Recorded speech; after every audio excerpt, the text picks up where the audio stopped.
Some people are talking about Hillary Clinton running for president. I want to talk about whether or not Hillary Clinton will be running from a jail cell, essentially trying to fight off an indictment again. Now, this time, not the emails, but dealing with the Clinton Foundation itself. Now, one of my subscribers asked me to do this story, so I'm going to do this story. It's interesting, but I'm so skeptical. I'm beyond skeptical, and I'll explain why. So, and it's not even that I disagree with the argument, because I don't know enough about the accounting aspect to disagree with the argument.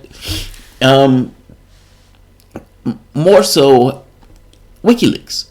When WikiLeaks published the information, part of it had to do with the Clinton Foundation.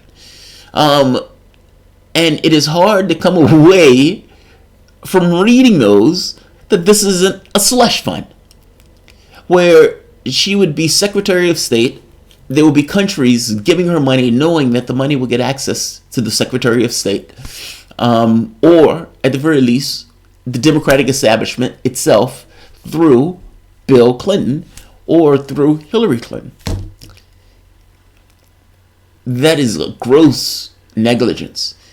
I mean, it's so bad that there's a scene where Rachel Maddow even brings this up to Hillary Clinton, asking her if she's going to get rid of this while running for president, to which he essentially slapped Rachel Maddow down. Nevertheless, is what it is. She does this with impunity.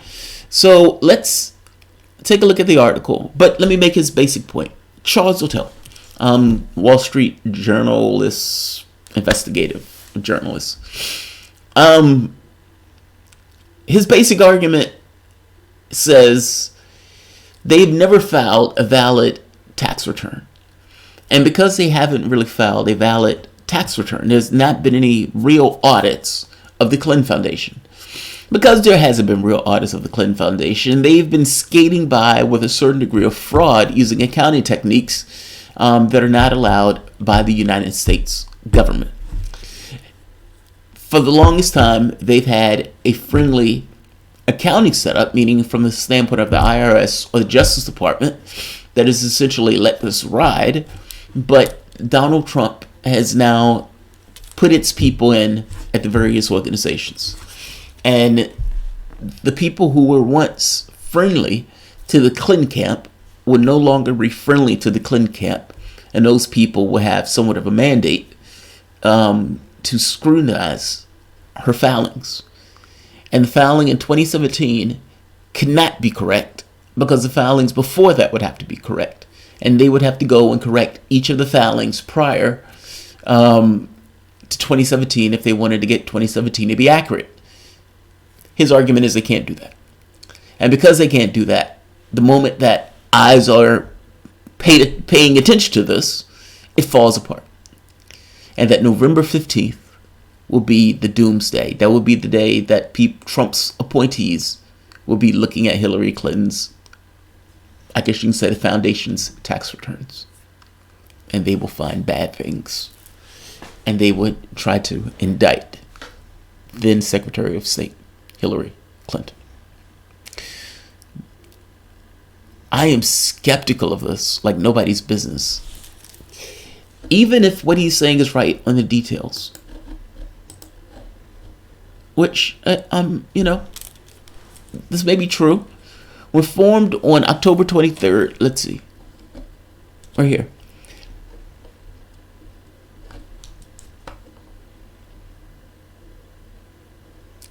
Charles Littell is a Wall Street analyst and investigative journalist. All right. Now, his argument is the United States strict rules apply to financial reporting for charities. The report that is due concerning 2017 can only be filed accurately if BHCCF attempts to correct years of false and misleading prior filings that were used. They use accounting techniques not allowed in the United States for charities, and includes missing schedules and information that was never validly filled. When formed in October 23, 1997, BHCCF was then called William Jefferson Clinton Presidential Foundation. Despite being required to do so, the entity did not file an IRS return on Form 990 for the short period. from its formation through December 31st, 1997, I'm always amazed that people find stuff like this. There is no statute of limitations concerning the failure to file an initial short period return. So far, no compliant audits have emerged from the public domain in 1997, 98, 2000, years when Bill Clinton was president, and when those returning his foundation may have believed the IRS and the Department of Justice would not intervene to enforce laws and regulation. Financial information purporting to be audits, quote unquote, in 2001, 2002, 2003, 2004 have emerged, though these documents are omitted from the BHCCF web portal. These reports flatly state that they are prepared using accounting techniques that are not permitted within the United States. The first attempt to file compliant accounting reports was made June 2006 when BHCCF attempted to correct work issues in 2003, 4, and 5. This attempt is manifestly false and misleading, as I have explained on my website. Alright.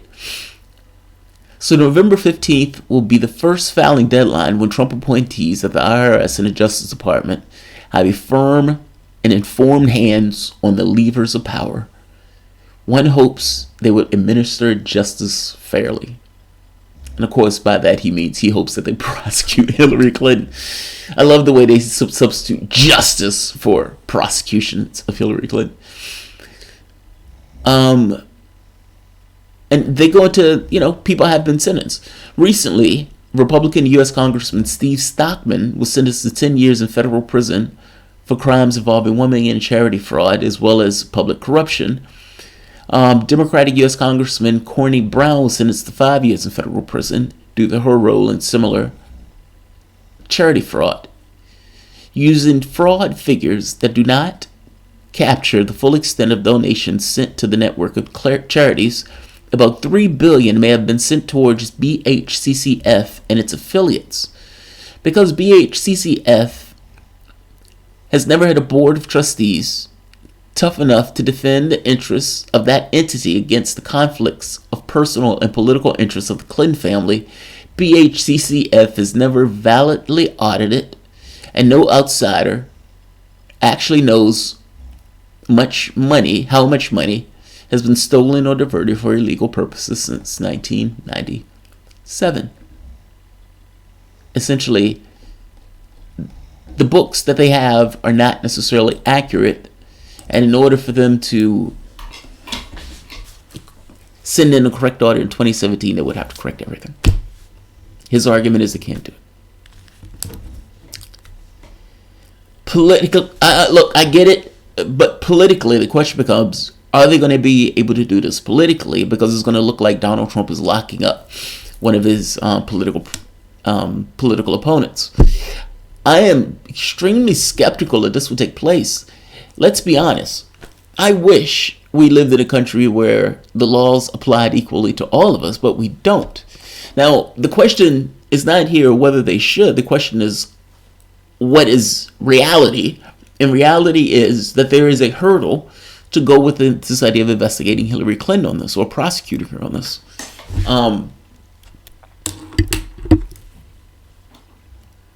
But that's it.